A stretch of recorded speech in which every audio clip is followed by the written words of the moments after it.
मैं एक private company में मार्केटिंग का काम करता हूँ। मैं फिरोजपुर के सबसे अच्छे इलाके के एक पार्क में रोज लंच करने के लिए बैठा करता था और मोबाइल चलाया करता था।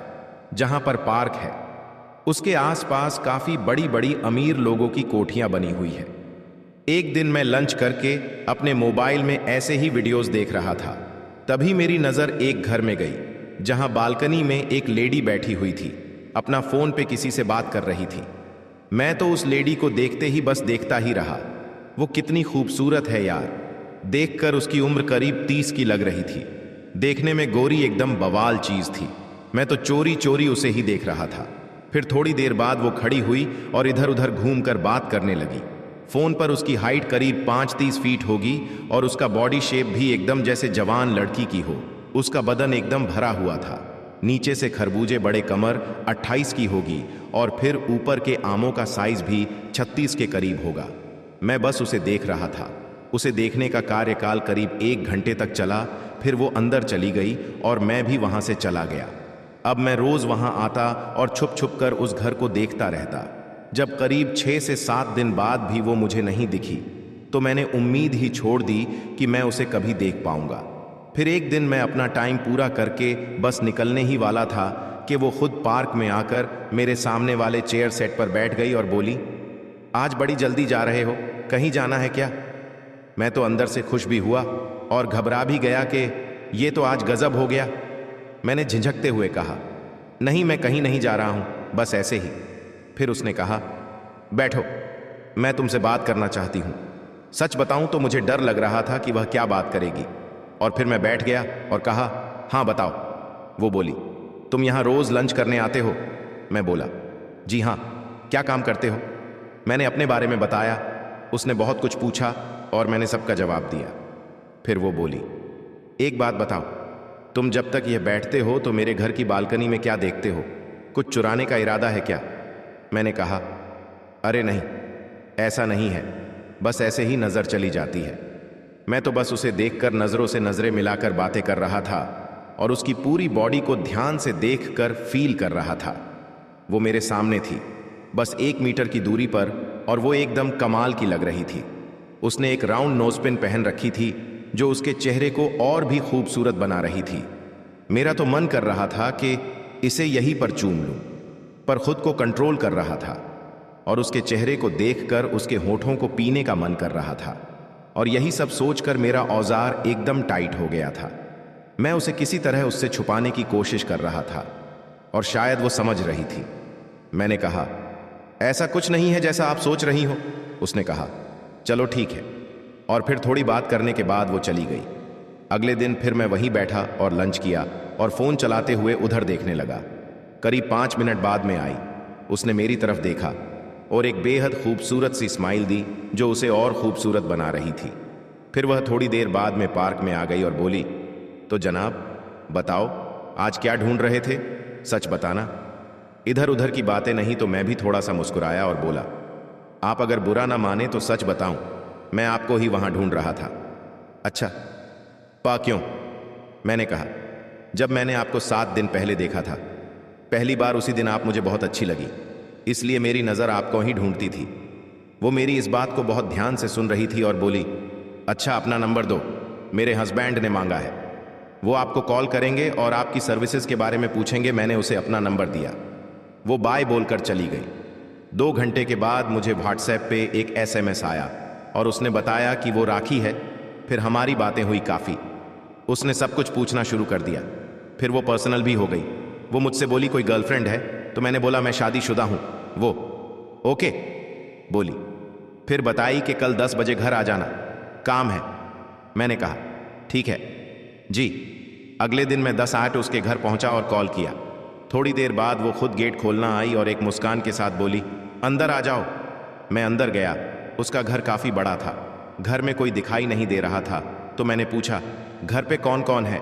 वो बोली, मैं हूं ना, और किसी से भी मिलने आए हो क्या? मैंने कहा, नहीं। फिर उसने मुझे कमरा दिखाया और कहा, बैठो, मैं चाय बनाकर लाती हूं। मैं कमरे में गया और सोफे पर बैठ गया। कमरे में एक बड़ा सोफा और 2 छोटे सोफे थे और एक तरफ सिंगल बेड रखा हुआ था।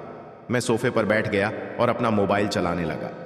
करीब 15 मिनट में वह 2 कप चाय और नाश्ता लेकर आई और टेबल पर रख दिया। वह सामने सोफे पर आकर बैठ गई। उसने कहा, चाय पी लो, बताओ कैसे हो। मैंने कहा, ठीक है। तुम्हारे घर में और कौन कौन है? उसने कहा, मैं, मेरे पति और 7 साल की बेटी जो स्कूल गई है, और मेरे पति फैक्ट्री गए हैं, वो शाम को आएंगे, और मेरी बेटी दोपहर 2-3 बजे स्कूल से छुट्टी लेगी, और जब वो वापस आएगी तो 3 बज चुके होंगे। मैंने कहा, अच्छा, तो तुम 3 बजे तक अकेली रहती हो? उसने कहा, हाँ, एक नौकरानी है जो सुबह 9-3 बजे तक काम करती है और चली जाती है, फिर मैं फ्री हो जाती हूँ।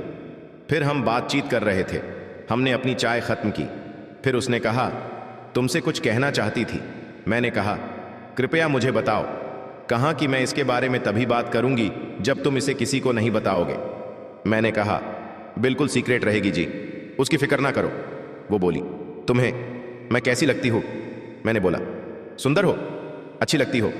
वो बोली, फिर फ्रेंड बनोगे? मैंने, हाँ, क्यों नहीं, आपके साथ अच्छा लगेगा। हम हर बात शेयर करेंगे और आपस में सीक्रेट रखेंगे। वो बोली, ठीक है। वो बोली, तो फिर कल से लंच लेकर मत आया करना, घर आ जाना, हम दोनों साथ में लंच किया करेंगे। मैंने कहा, ठीक है। थोड़ी देर बाद वो मेरे बगल में एक बैठी और बोली, अपनी फैमिली की फोटो दिखाओ। घर में एकदम सिर्फ हम दोनों थे।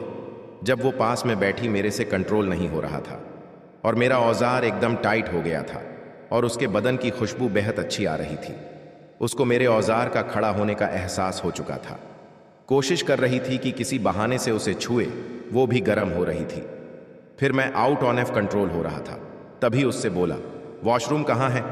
मैं वॉशरूम होके आता हूँ। वो बोली, बाहर है। मैं जैसे ही जाने के लिए खड़ा हुआ और मेरा औजार पेनट में से निकलने की कोशिश कर रहा था, वो मेरा हाथ पकड़कर बैठा दी और बोली, थोड़ी देर बैठो। मैं बैठ गया। वो एकदम गर्म हो चुकी थी। वो बोली, देखो, एक औरत को सिर्फ पैसे की नहीं और भी किसी चीज की जरूरत होती है जो तुम्हारा मन कर रहा है, कुछ वैसा ही मुझे भी रुको, मैं कुछ करती हूँ। वो उठकर नीचे मेरे सामने घुटने के सहारे बैठकर मेरे पेंट की जिप खोल दी और मेरे औजार को अंदर से बाहर निकाल लिया। उसकी आंखों में एक अलग ही खुशी और चेहरे पे स्माइल थी। उसने औजार को निकालकर मेरी तरफ देखा और बोली, यह मुझे दे दो।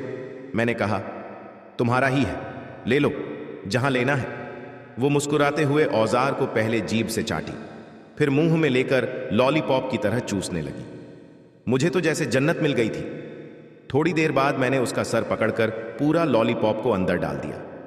करीब 10 मिनट तक वो लॉलीपॉप को चूसती रही। फिर मैंने कहा, राखी जी, अब मेरी बारी। मैंने उसके सूट को उतार दिया और फिर ब्रा को भी। उसका बदन देखकर तो मेरा औजार एकदम लंबा मोटा टाइट बन गया था। उसके आम एकदम परफेक्ट थे।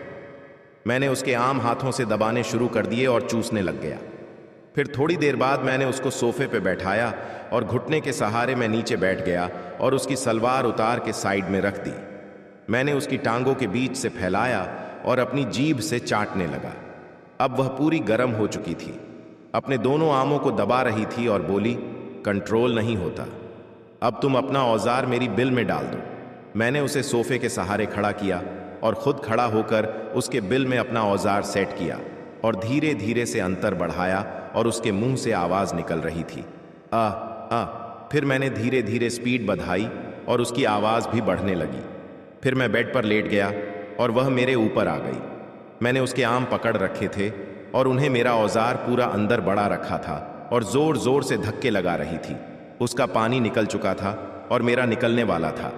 मैंने उसे साइड में किया और उसके मुंह पर अपना सारा